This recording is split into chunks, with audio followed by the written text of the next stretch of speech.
다스 이명박 이야기를 좀 하겠습니다. 앞으로 새해가 날아든다 해서는 이명박 전 대통령이라는 말을 쓸 수 없어요. 공식적으로 허락하지 않습니다. 다스 그룹 이명박 회장님이라고 부르시면 되겠습니다. 이 회장? 네, 이 회장. 그리고 이제 이시영 전무 이렇게. 삼성하고 아주 유사해요. 다스 비자금 공소시효가 석 달 남았답니다. 2008년 2월 21일 날 정호용 특검이 수사 종료했습니다.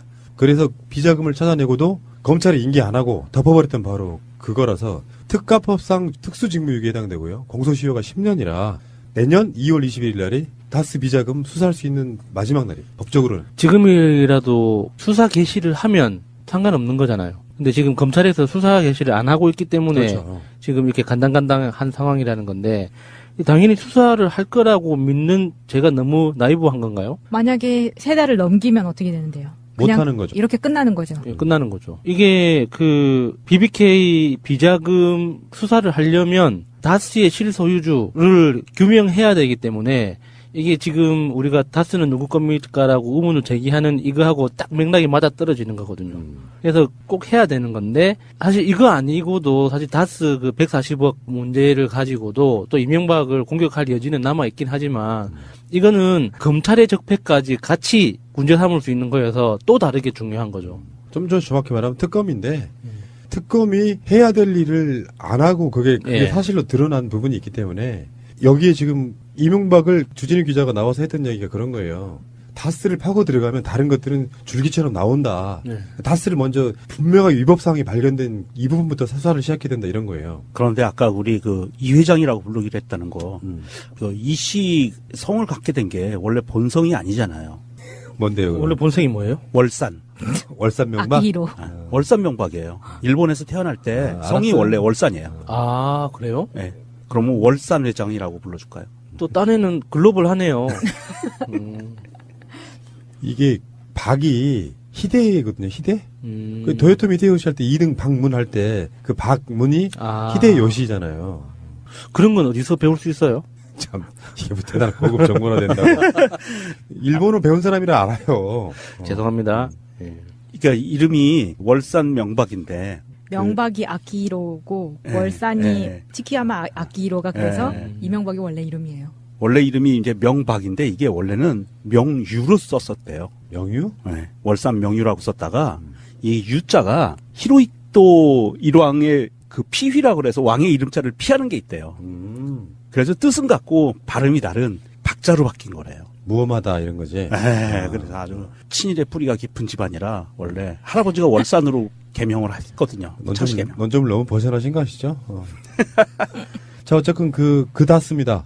다스의 120억 원을 그 자체가 그러니까 불법성으로 조성된 자금이에요. 일단은 비자금으로. 예, 예. 그 자금으로 지금 여기까지 사단이 난 거고 그걸 찾기 위해서 또 국가의 공무원들까지 동원하고 자기 측근인 변호사를 미국 영사로 막 임명하고 막 이런 과정들이 온갖 동원되는 사건이기 때문에 법을 다루는 검찰들이 입장에서 뭐 이건 사건이 안 돼 이렇게 얘기할 수 있는 사건이 아니라 이거 빨리 조사해야 되겠다라는 내부적인 분위기가 있다는 것이 전해진다고 보면 조만간 검찰이 이명박의 120억 다스 이것들이 포함되어 있는 사건을 재수사하겠다고 발표할 날이 이 방송 나가는 날일지도 몰라요.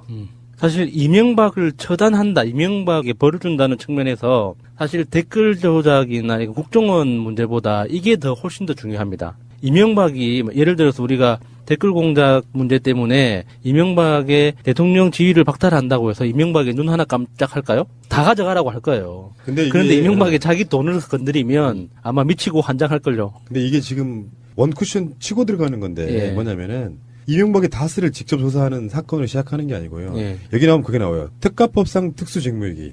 특검이 조사를 해서 어마어마하게 나왔는데 이거를 꺼내지 않은 사건이란 말이에요. 예. 그 사건을 먼저 수사하면서 직접적으로 이명박 사건으로 들어간다 이런. 그렇죠. 예. 지금 이게 다스 문제가 불거지면서 어떤 결과들이 벌어지고 있냐면 우리가 이제 이게 뜨문뜨문 나오는 뉴스라 같이 연결이 잘 안 돼서 그러는데 이명박 아들 이시영이 5천만 원을 투자해서 회사를 하나 세워가지고요. 다스의 시트 제조하잖아요. 현대기아 시트를 납품하는 회사인데 자동차 시트. 그 시트의 프레임을 만드는 회사하고 뭐 이렇게 중요 부품을 만드는 핵심 관계 회사인데 그 회사 둘을 어떤 회사는 100만 원에 인수하고요. 이시영이 이미 2개를 인수했어요. 근데 그 인수한 회사들을 보니까 그 회사 이름 앞에 D가 들어가. 똑같이 다스하고.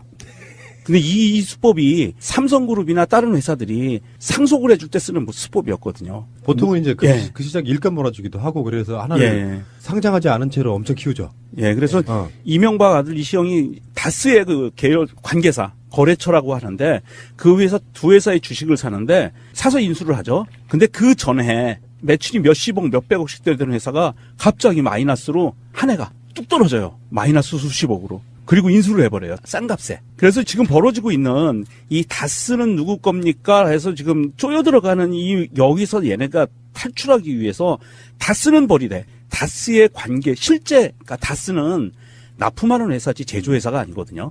엄격한 의미로 보면. 각 거래처에서 얘는 시트 납품, 얘는 뭐 스폰지 납품, 얘는 뭐 내자 납품 이렇게 납품을 해가지고 하나씩 이렇게 다 해서 완제품을 만들어서 현대기아로 납품하는 회사예요. 그래서 실제로 기술력이 그렇게 필요한 회사가 아닌데 이 거래처가 기술력이 필요한 회사들을 정말 핵심적인 회사들을 이시영이 대타로 지금 인수하고 있다. 그러면 경우에 따라서는 이명박이 다스는 그냥 던져버릴 수도 있어요. 그 최민유 의원님의 생각도 그런 거예요.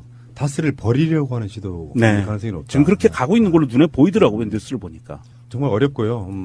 이게 아마도 문재인 대통령 집권 이후에 가장 어려운 싸움이 될 거예요. 이명박과의 싸움. 그렇죠. 예. 그러니까 이런 건 이렇게 생각해요. 법에서 뭘 얼마나 뭔가가 나오느냐는 두 번째 문제라고 생각해요. 이명박이라고 하는 적폐덩어리 다스뿐만입니까? 댓글 공작도 있고 뭐 블랙리스트 이런 건도 있고 여러 가지 건들이 있는데 거기에 있어서 이명박이라고 하는 사람을 포토라인에 세우는 것만으로도 저는 아주 훌륭한 성과를 거두는 거라고 봐요. 그 그렇죠. 과정이 예. 굉장히 힘든 거죠. 거기까지가 힘듭니다. 사실 포토라인을 세우고 난 다음부터는 자동으로 굴러가게 돼 있어요. 예, 거기까지가 힘들지.